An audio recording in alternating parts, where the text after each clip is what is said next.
Meus irmãos, minhas irmãs, Padre Deusmar Andrade, que alegria poder estar aqui com vocês hoje no nosso Palavra Encarnada. Vejam, dia 11, dia 11, quinta-feira, dia de São Bento, um grande santo da igreja, ora et labora, que significa reza e trabalha. Nós devemos seguir sempre essa máxima na nossa vida, rezar como se tudo dependesse de Deus, extrema confiança absoluta em Deus. Mas trabalhar como se tudo dependesse da gente. Porque o reino dos céus não foi feito para os preguiçosos e Jesus não chamou nenhum preguiçoso para o seguir. Mesmo Mateus, por exemplo, que foi chamado uma coletoria de impostos no lugar de pecado, de corrupção, mas ele estava trabalhando. Então, não me invente essa desculpa de que, não, quando eu tiver tempo eu vou amar e servir a Deus. Cuidado, pode ser que seja tarde demais. O Senhor esteja convosco, Ele está no meio de nós. Proclamação do Evangelho de Jesus Cristo, segundo Mateus. Glória a vós, Senhor. Naquele tempo disse Jesus aos seus discípulos: em vosso caminho, anunciai o reino dos céus está próximo. Curai os doentes, ressuscitai os mortos, purificai os leprosos, expulsai os demônios. De graças recebestes, de graça deveis dar. Não leveis ouro, nem prata, nem dinheiro nos vossos cintos, nem sacola para o caminho. Nem duas túnicas, nem sandálias, nem bastão, porque o operário tem direito ao seu sustento. Qualquer cidade ou povoado onde entrardes, informai-vos para saber quem ali seja digno. Hospedai-vos com ele até a vossa partida. Ao entrardes numa casa, saudai-a. Se a casa for digna, desça sobre ela a vossa paz. Se ela não for digna, volte para vós a vossa paz. Se alguém não vos receber, nem escutar a vossa palavra, sai daquela casa ou daquela cidade, e sacudi a poeira dos vossos pés. Em verdade vos digo, as cidades de Sodoma e Gomorra serão tratadas com menos dureza do que aquela cidade no dia do juízo. Palavra da salvação.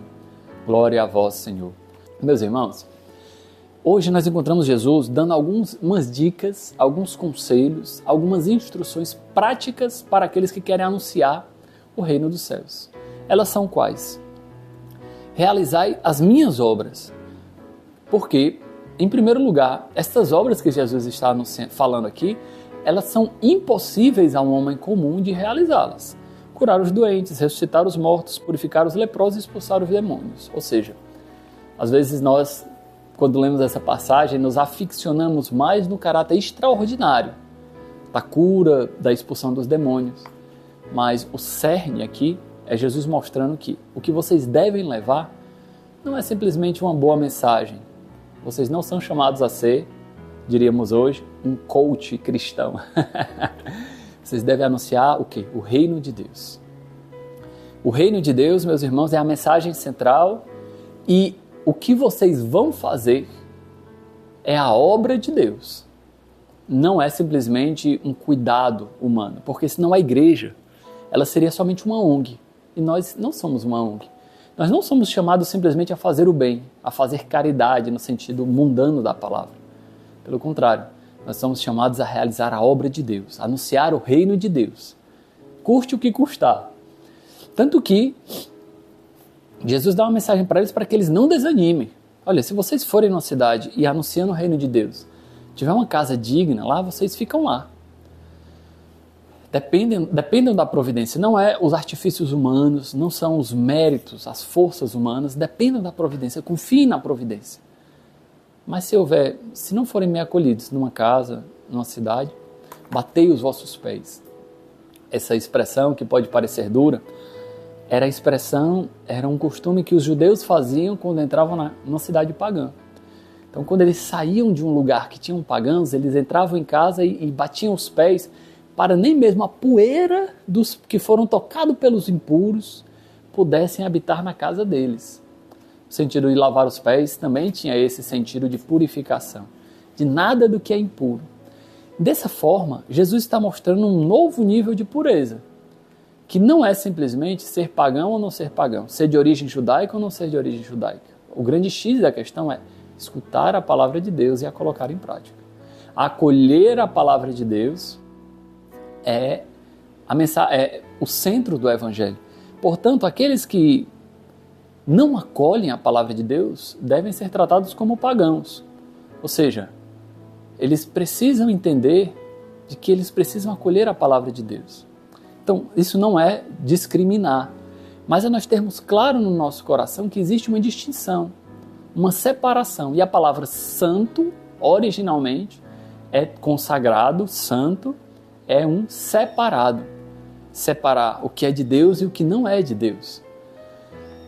Pode parecer duro, mas o próprio Paulo, em uma das suas encíclicas, fala, olha, mas se ele não quiser escutar nem você, chame 2 testemunhas.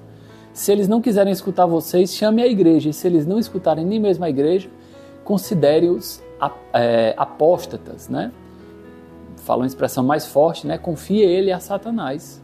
Então, porque o Satanás é exatamente o mestre da divisão, né? Separem ele, para que ele entenda que ele não está na graça de Deus.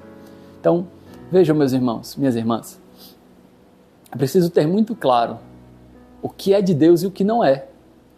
Tanto que o Evangelho termina disso, olha, essas cidades que não acolheram a palavra, elas serão tratadas com mais rigor do que com Sodoma e com Gomorra. Porque Sodoma e Gomorra cometeram inúmeros pecados, mas talvez não houve um profeta para anunciar dentro dela a graça de Deus. De outra volta, essas cidades estão recebendo o anúncio e não estão acolhendo. Quanto mais é dado, mais é cobrado. E é assim, meus irmãos. A graça de Deus em nós, ela também deve agir assim. O Senhor nos confiou muitas graças, muitos bens, muitos dons. O Senhor nos confiou um carisma. E nós precisamos tanto ser fiéis a esse carisma, quanto propagar esse carisma. Quanto mais é dado, mais lhe será cobrado. Se Sodoma e Gomorra, no fim dos tempos, vão ser tratados com menos rigor do que essas cidades. Por quê? Porque a essas cidades foi dada a oportunidade de conhecer a graça de Deus. E a Sodoma e Gomorra, talvez não. Talvez elas não entenderam a firmeza da graça de Deus. Então, meus irmãos, tomemos alguns ensinamentos dessa passagem de hoje. O primeiro, levar não a nós mesmos, não uma boa mensagem simplesmente, não uma mensagem que é socialmente aceita, mas levar o anúncio do reino de Deus e as obras que são próprias de Deus. Em segundo lugar, nós não compactuarmos com a mentalidade desse mundo. Nos separarmos e deixarmos claro o que é de Deus e o que não é. Claro, isso não nos leva a ser arrogantes, a sermos soberbos, mas pelo contrário, isso deve nos levar a ter clareza do que é de Deus e o que não é, e não compactuar com as obras más deste mundo. Glória ao Pai, ao Filho e ao Espírito Santo, como era no princípio, agora e sempre. Amém.